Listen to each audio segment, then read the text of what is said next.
এখন তনুর টিফিনটাকে গুছিয়ে দিচ্ছি। আজকে রান্নায় হয়েছে তোমার পালং শাক দিয়ে মুগের ডাল, তার সাথে হয়েছে তোমার আলু ভাজা, আর টিফিনের জন্য হয়েছে শুধুমাত্র রুটি। রুটির সঙ্গে আর অন্য কোনো তরকারি হয়নি। পালং শাক দিয়ে মুগের ডালটা আর আলু ভাজা দিয়ে তনু ভাত খাচ্ছে। খেতে খেতে আমাকে বলল যে আলাদা করে তরকারি করতে হবে না, তুমি এই পালং শাক দিয়ে মুগের ডাল আর একটু আলু ভাজা দিয়ে দাও, এই দিয়ে আজকে আমি রুটি নিয়ে যাব। আমি তো হাত ছেড়ে বেঁচে গেলাম। বললাম যাকগে বাবা, রুটির সঙ্গে আলাদা কোনো তরকারি করতে হয়নি, আজকে আমার ভাগ্যি ভালো। ওর আবার ডালটা আজকে খুব ভালো লেগেছে। তনু একটু সবজি দিয়ে ডাল বলো, পালং শাক দিয়ে মুগের ডাল বলো, এটা খেতে খুব ভালোবাসে। আলু ভাজা দিয়ে রুটিটা দিয়েছিলাম, দিতে দিতে মনে পড়ে গেল একটা কাঁচা লঙ্কা দিই। আলু ভাজা দিয়ে কাঁচা লঙ্কা দিয়ে রুটি খেতে না দারুণ লাগে। আমার তো হেভি লাগে, জানি না তোমাদের কেমন লাগে। এর সঙ্গে কাঁচা পেঁয়াজ হলেও ভালো লাগে, কিন্তু নিরামিষের দিনকে কাঁচা লঙ্কাটাই ভালো লাগে। ওর টিফিনটা গুছিয়ে দিচ্ছি, আর আমার জন্য অল্প একটুখানি ডাল রেখে দিয়েছি, যেটা আমি দুপুরবেলায় খাবো। গুড মর্নিং বন্ধুরা, কেমন আছো তোমরা সবাই? আশা করছি তোমরা সকলে খুব ভালো আছো, আমিও বেশ ভালো আছি। আজ হলো তোমার মঙ্গলবার। এখন আমি সকালবেলা চা করছি। এখন সকাল বলতে কটা বাজে জানো? 10টা বাজতে যাচ্ছে। এখন পুরোপুরি 10টা নয়, 10টা বাজতে যাচ্ছে। ঠিক আছে, এত বেলায় কেন চা? আজকে সকালবেলা চা খাওয়া হয়নি। আজকে ঘুম থেকে উঠেছি, মানে যে টাইমে, সেই টাইমটা না, মানে চোখটা খোলার পর মনে হচ্ছে যে কি রে বাবা, আমি কি করেছি আজকে। ফোনটাকে অ্যালার্ম সেট করা থাকে আমার ফোনে, ফোনটাকে আমি চেপে শুয়েছি। আর ও অ্যালার্ম বাজবে কি করে? আমার চাপে ও অ্যালার্ম বাজতে পারে? হ্যাঁ, আমার ওয়েটটা কি কম? তো যাই হোক, 7টা বাজে তখন ঘুম থেকে উঠেছি। উঠে ধরপড় করছি, মানে কি করবো রে বাবা। তুমি বলছি এত ধরপড় করছো কেন? ভাত ডাল আলু ভাতে করে দাও। বলছি ভাত ডাল আলু ভাতে করতেও তো সময় লাগবে। এবার কি করব? কালকে পালং শাক নিয়ে এসেছিলাম, এবারে তো পালং শাক দিয়ে মুখের ডাল খেতে খুব ভালোবাসে। আমি বলি এক কাজ করি, ভাতটাকে ঝপ করে বসিয়ে দিই। বলে বাসি জামা কাপড়টা ছেড়ে মুখটা খালি কুলকুচি করে ধুইছি, ব্রাশও করিনি। ধুয়ে রান্নাঘরে চলে গেছি, দিয়ে ভাতটা বসিয়ে দিয়েছি, ডালটাকে একটুখানি হালকা নেড়ে বসিয়ে দিয়েছি ভেজে। দিয়ে তারপরে ব্রাশ করলাম, করার পর বললাম চা খাবি? বললো না আমি চান করতে চলে যাচ্ছি। ও তো 7টা 10 বাজে চান করতে চলে গেছে, তো আরও মাথা মানে খারাপ হয়ে যাচ্ছে। যাই হোক, মুগের ডাল দিয়ে শাকটা রান্না করলাম, একটু হিং ফোড়ন দিয়ে একটু আদা বাটা দিয়ে খুব ভালো খেতে হয়েছিল। পুরো ভাতটা গুছিয়ে খেয়েও গেছে। মানে আর ওই ডাল দিয়ে বলছে আমাকে রুটি দাও আজকে। বলছি ডাল দিয়ে রুটি নিবি? বলছে হ্যাঁ, ডাল আলু ভাজা দাও, আর শশা আর আম তো দেবে কেটে, ডাল আলু ভাজা দাও, রুটি দিয়ে খাবো। বলছি ঠিক আছে তাই নিয়ে যা। বলে ডাল আলু ভাজা রুটি দিয়ে নিয়ে চলে গেল। আর এইটুকু ডাল পড়ে আছে আমার জন্য। এই ফার্স্ট টাইম মানে আমাদের ডাল নষ্ট হবে না। দুপুরবেলা আমার নিজের জন্য কিছু বানাতে হবে, মানে একটুখানি ধরো আলু ভাতে দিলাম, একটু কুমড়ো ভাতে, এরকম করবো। কালকে আবার গুরু পূর্ণিমা আছে। আর তারপরে তুমি বেরিয়ে যাওয়ার পরে ঘরের বিছানাটাকে গুছিয়ে পরিষ্কার করলাম, করে ভিডিওটা তো আবার হয়নি, কারেন্টটা অফ হয়ে গেছে, মানে সব রকম জ্বালা। তারপরে যাই হোক, বাসন মেজে রান্নাঘরটা নিট অ্যান্ড ক্লিন করে পরিষ্কার করে আবার জামা কাপড়, এই জামাটা আবার ছাড়লাম, ছেড়ে আবার একটা নাইটি পরে গোপালকে আবার খেতে দিলাম। এই দেখো কথা বলতে বলতে কারেন্টটা চলে এলো। হ্যাঁ, গোপালকে খেতে দিলাম, দিয়ে আর এই চা বসিয়ে ক্যামেরাটা অন করলাম। তো চলো, কারেন্টটা চলে এসেছে, এখন আমি চাটা খাই। একটু হ্যাপি বিস্কুট দিয়ে চা খাবো। তো মুখে সেই বেড়াতে গেছিলো দিয়েছিলাম না হ্যাপি বিস্কুট, ওইটাই রয়ে গেছে। তো যখন চা খাই বেশ হ্যাপি বিস্কুট দিয়ে চা খেতে ভালো লাগে। বিস্কুটের একটা প্যাকেট আসছে, বিস্কুট আনাতে হবে। তো চলো চাটা খেয়ে নিই। আজকে অনেকগুলো কাজ আছে। কালকে তো রান্নাঘরটা পরিষ্কার করলাম, ছোটো ছোটো ডিব্বেগুলো নিয়ে এসেছে, ওগুলো তো সব কিছু কিছু মশলা ঢেলে রাখলাম। ওই পেপারটাকে পাল্টে ফেলবো আজকে ভাবছি। দিয়ে ওই ঘরটাকে ঝুল ফুল ছেড়ে, ঝুল এমনি খুব একটা বেশি পড়ে নে, কিন্তু তবু ঝুল ফুল ছেড়ে একটুখানি বেশ ভালো করে পরিষ্কার করে নেবো। তো চলো এখন আগে চাটা খাই। চাটা মানে না খেলে না মাথাটা খুব থেমে যায়। চা খেয়ে এখন চলে এসেছি ঠাকুরের বাসনগুলোকে ধুয়ে নিতে। সকালবেলা যখন গোপালকে তুলেছিলাম তখনই বাসনগুলো সব গামলায় করে নাবিয়ে রেখে দিয়েছি। এখন তোমার পীতাম্বর পাউডার দিয়ে তোমার বাসনগুলোকে ধুয়ে নিচ্ছি। সংসার করতে গেলে দেখবে ছোটোখাটো এটা ওটা জিনিস কিনতে কিনতে যেমন সংসারে বাসনও হয়ে যায়, তেমন ঠাকুরের জিনিসও এটা ওটা দরকার মতো, মানে নিজের সাজানোর মতো কিনতে গেলে দেখবে অনেক রকম হয়ে যায়। আমার ধূপদানি প্রায় 3টে 4টে হয়ে গেছে, কারণ প্রথম যখন আমি ধূপদানি কিনি এইটা কিনেছিলাম, কারণ ছাইটা যাতে বাইরেটা না পড়ে। এটা থাকতে থাকতে আবার অন্য একটা কিনলাম, যেটা প্লেটের মধ্যে এরকম গর্ত গর্ত মতো করা থাকে ওইটা কিনলাম। তারপর আবার ওইটা এখন আর ভালো লাগছে না, বলি না এইটাই চালাই। ওই জন্য আজকে ওটাকে মেজে ধুয়ে পরিষ্কার করলাম, ছাইটা যাতে না বাইরে পড়ে, প্লেটে ছাইটা পড়ে তো খুব বাজে দেখতে লাগে। বাসনগুলো সমস্ত মেজে ধুয়ে পরিষ্কার করে রেখে দিয়ে এলাম, স্নান টান করে পুজো করব। আর এখন টিফিনে কি খাবো, ওই জন্য বলি এক কাজ করি, চিড়ে তো আছেই, চিড়ে এখন রোজ সকালবেলা আমি টিফিনে খাচ্ছি টক দই দিয়ে। আর তনুকে আম কেটে দিচ্ছি, আর ও তো একটা চোগলা খেয়ে যাচ্ছে, একটা চোগলা নিয়ে যাচ্ছে, আঁটিটা পড়ে থাকছে, ওইটা দিয়ে আমি তোমার চিড়েটা খেয়ে নিচ্ছি। টিফিনটা বেশ ভালোই হয়ে যাচ্ছে। আর চিড়ে তো ডায়েটের জন্য খুব ভালো, আর স্বাস্থ্যের জন্যও ভালো, তোমার একটা হালকা ব্রেকফাস্ট হয়ে যাচ্ছে। তোমাদেরকে বললাম ওই ঘরটাকে পরিষ্কার করব, ঝুলটুল ঝেড়ে পাখা টাকা পরিষ্কার করব, কিন্তু ও ঘরে গিয়ে দেখি পাখাটা তো চলে না এখন ও ঘরে বেশি, ওই জন্য দেখছি ও ঘরে পাখাতে সেরমভাবে ধুলো টুলো পড়েনি, মানে না পরিষ্কার করলেও চলবে। কলিংটা ফুরিয়ে গেছে, ফ্লিপকার্টে অর্ডার দিয়েছি, এখনও পর্যন্ত আসেনি, আসলে ভালো করে কলিং দিয়ে বেশ পরিষ্কার করব। এ ঘরের পাখাটা দেখছি ধুলোয় একদম প্লেটটা ভর্তি হয়ে গেছে, মানে ঘুরবে কি করে পাখা এত ধুলো পড়ে থাকলে। ওই জন্য না, এ ঘরটা পরিষ্কার করি, আর দুটো ঘর দালার রান্নাঘর চারিদিকে বরঞ্চ একটু ঝুল মতো পড়েছে, খুব পাতলা মতো জানো তো, ঝুলটা ঝেড়ে নিলে বেশ ঘরটা বেশ পরিষ্কার দেখাবে। আর এই ঝুল ঝাড়ুটা দিয়ে না ঝুলটা ঝাড়লে কি বলো তো, বেশ অনেক দিন যাবত ঝুল টুল তোমায় ঝাড়তেও হয় না, বেশ পরিষ্কার নিট অ্যান্ড ক্লিন থাকে। কি বলো তো, এই ঝুল ঝাড়ুটা তোমার ছোটো বড়ো করা যায়, আর তুমি দেয়াল ফিয়ালগুলো একদম ঝেড়ে তুমি পরিষ্কার করে নিতে পারবে, মানে খুবই ভালো জানো তো, মানে আমার খুবই পছন্দের এটা একটা।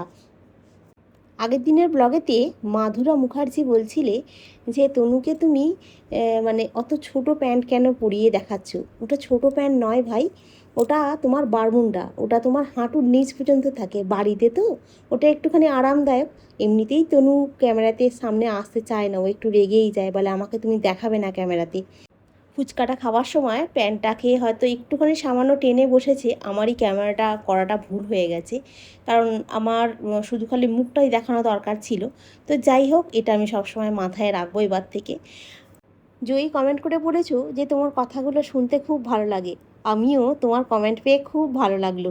আগের দিনে সুস্মিতা চক্রবর্তীও খুব সুন্দর একটা কমেন্ট করেছো। হ্যাঁ, মেলা দেখতে খুব ভালো লাগে জানো তো, মেলায় গিয়ে এটা ওটা কিনতেও খুব ভালো লাগে। তুমিও খুব ভালো থেকো।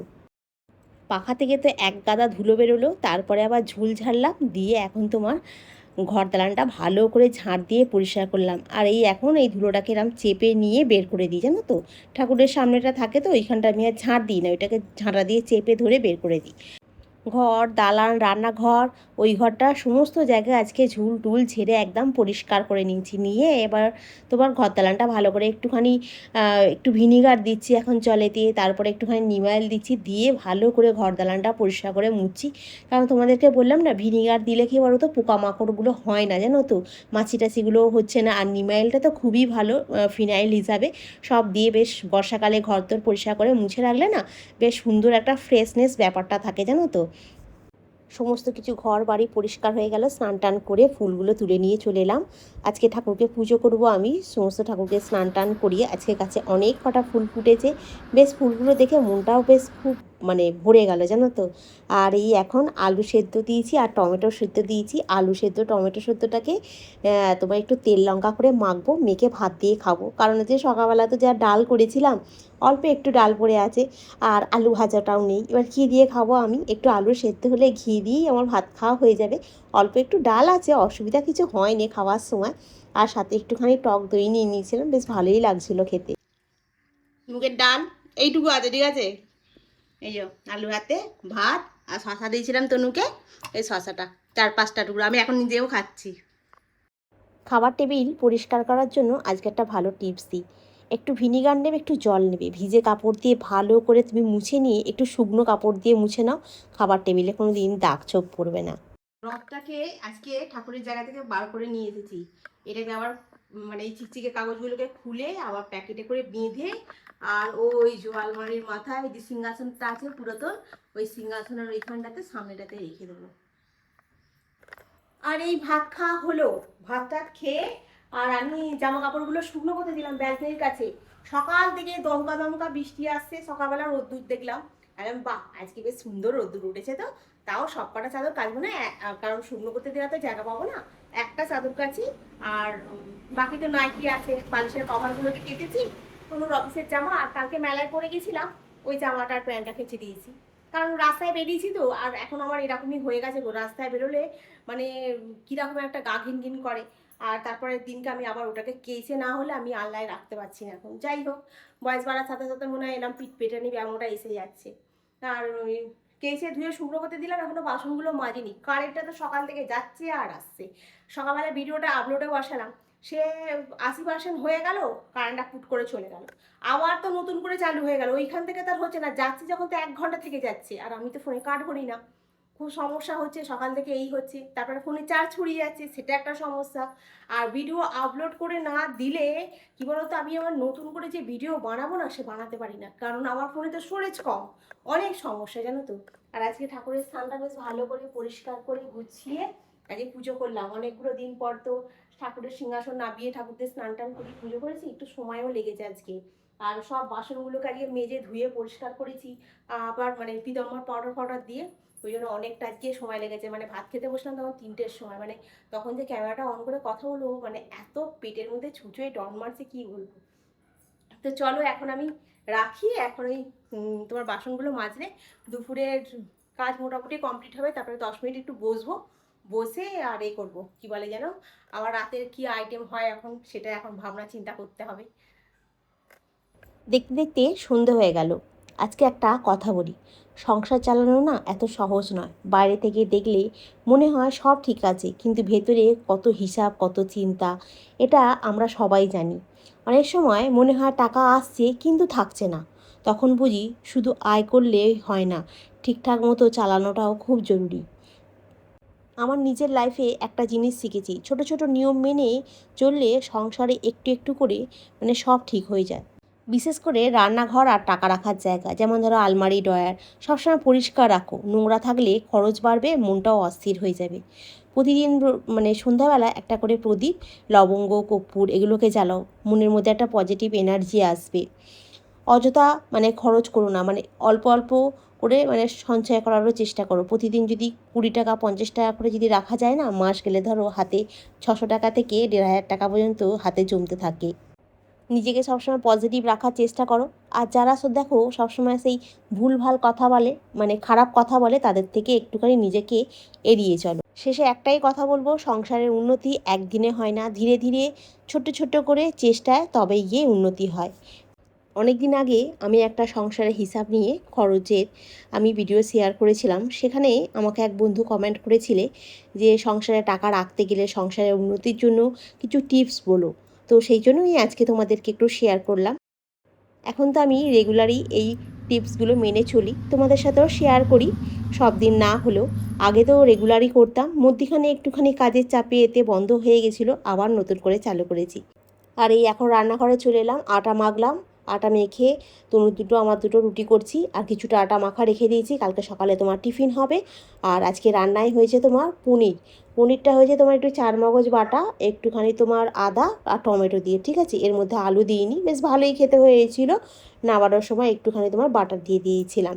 আর দুটো দুটো রুটি করেছি, এখন তনুকে দুটো রুটি দেবো আর আমি দুটো রুটি খাবো। তনু চলে এসেছে অনেকক্ষণ আগে, মুখ টুক ধুয়ে বললাম তুই বস, আমি খাবারটা নিয়ে আসছি। এবার দুজনে মিলে বসে খাবারটা খেলাম, খেয়ে দিয়ে এখন রান্নাঘরে এসে রান্নাঘরটা নিট অ্যান্ড ক্লিন করে পরিষ্কার করে নিলাম। আর এখন তোমার গরম মশলা রেডি করছি, কারণ গরম মশলাটা ফুরিয়ে গেছে জানো তো। এলাচ, লবঙ্গ, দারচিনি নিয়ে এসে রেখে দিয়েছিলাম, ওটাই এখন একটুখানি পরিমাণ মতো দিয়ে দিচ্ছি, মানে লবঙ্গ, এলাচ আর দারচিনি যাতে সমান সমান হয়, যাতে গরম মশলাটা তরকারিপত্রতে দিলে বেশ ভালো খেতে হয়। গরম মশলার সাথে তোমার আজকে একটুখানি জিরেকেও গুঁড়িয়ে রাখবো, জিরেটা ফুরিয়ে গেছে গুঁড়ানোটা। আর বর্ষাকাল তো, জিরেটা কী বলো তো, রোদ্দুরে দেওয়া তো যাবে না এখন, আর আমি তো রোদ্দুরে দিতেও পারি না। আমি কী করি, ওই চাটুতে একটুখানি তাতিয়ে নিই, তাহলে কী হয়, একদম ভাজা ভাজা নয় কিন্তু, জাস্ট একটুখানি হালকা গরম মতো করে নিই, যাতে গোড়াতে একটু সুবিধা। রান্নাঘরটা একদম নিট অ্যান্ড ক্লিন করে পরিষ্কার করে দিয়ে আর আমি এখন চুপ করে এখানে বসে পড়েছি, কারণ আমার এখন কাজ বলতে তোমার ওই ভিডিওটা এডিট করতে আছে। আর এখন তো খাওয়াটা অনেকক্ষণ সকাল সকাল হয়ে গেছে বলে আমি বলি যে জিরেটা ফুরিয়ে গেছে, গরম মশলাটা ফুরিয়ে গেছে। আর কালকে তো তোমার এখন ছোলাটাও ভেজাতে হবে, কালকে তো গুরু পূর্ণিমা, কালকে তো তোমার ভাত খেতে নেই। ওই জন্য ছোলা ভেজাই, কুমড়ো আছে, কুমড়ো দিয়ে আলু দিয়ে ছোলা দিয়ে তরকারি করবো। ওই জন্য একটু ছোলা ভিজিয়ে দিই জানো তো। কালকে কি রান্না হবে আজকেই তোমাদেরকে মেনু বলে দিলাম। গুরু পূর্ণিমাতে খাই, শুকনো খাই, ঠিক আছে, তোমার ভাত খাই না। তনুকে তাই বলি, তনু বলছে বাটার নান করো, এই করো ওই করো, তুই চুপ করে বসে দিলে তো সকালবেলা অত কিছু হবে না। বলছে এখন ময়দাটা মেখে রাখো না, আমি তুই মাখ না। বলছে আমি তাহলে পড়বো কখন, আমি তাহলে চুপ করে বসে থাক। ভালো লাগে বলো তো, এই তো সবে রান্না বান্না হলো, এই বাসন বাসন মাজা হলো, এইসব মশলা মশলা গুছিয়ে রেডি করে পরিষ্কার করে রান্না করে রেখে আবার আমি এখন ময়দা মাখতে বসবো, ভাল লাগে? ওই জন্য আমি বলে আমি পারবো না। সবসময় ভাল লাগে না, যখন মনটা হয় তখন আমার ঠিক করে দিই, যখন আমার ভালো লাগে না তখন আমার ভালো লাগে না। আবার করে দেবো দুদিন পরে, এখন ঠিক করে তো ঠিক দেবোই, কিন্তু এখন আজকে করবো না, দুদিন পরে ঠিক করে দেবো। তো চলো বন্ধুরা, আজকে রাখি, কালকে আবার তোমাদের সঙ্গে দেখা হবে। তোমরা খুব ভালো থেকো, সুস্থ থেকো, খুব সাবধানে থেকো, গুড নাইট। আর চলো ছোলাটা খুব ভিজিয়ে দিই, নাহলে না কি বলতো ভুলেই যাবো লাস্ট পর্যন্ত ছোলাটা ভিজানো।